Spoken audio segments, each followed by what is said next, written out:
That afternoon, the forest felt heavier than usual. The air was still, the light was dull, and near the old hill, a dark cave stood open. The rabbit had passed that cave many times before, but today the cave was breathing. Hoo, ha. The rabbit stopped. The sound was slow, deep, like someone sleeping inside. From behind a tree, the fox whispered, "Did you hear that?" The rabbit nodded.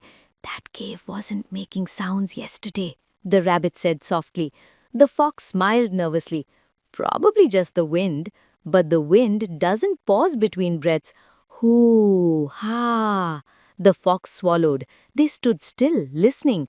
The cave went silent. Then, hoo, ha, louder. The fox stepped back. "Okay, caves don't breathe." The rabbit noticed something strange.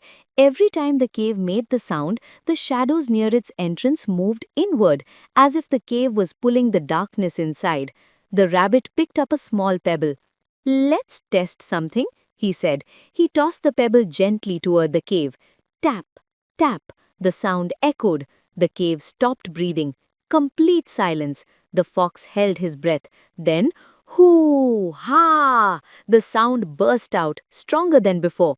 Dust fell from the cave ceiling. The fox jumped. "Why is it angry?" The rabbit didn't answer. He was watching the ground. The breathing sound was slow, rhythmic, like the forest itself was breathing through the cave.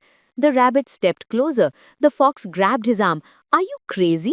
The rabbit pointed. The plants near the cave entrance were moving, not shaking, rising and falling with the sound. The rabbit listened carefully. The breathing matched the wind above the hill. When the wind blew, the cave breathed. When the wind stopped, so did the cave. But something was still wrong. Inside the cave, deeper in the darkness, there was another sound. Scratch, scratch. The fox froze. That is not wind. The rabbit felt his heart race. The scratching moved, slowly, closer to the entrance. The breathing stopped. The cave went silent, too silent. The rabbit whispered, "Whatever is inside is awake." The fox backed away slowly. Then a pair of glowing eyes appeared inside the cave. Not bright, dim, watching. The fox turned pale.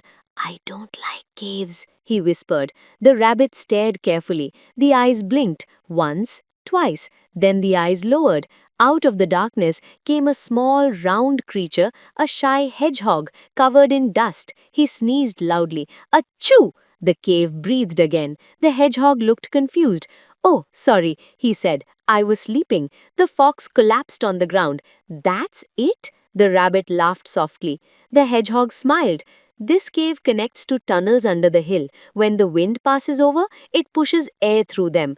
The fox stared at the cave.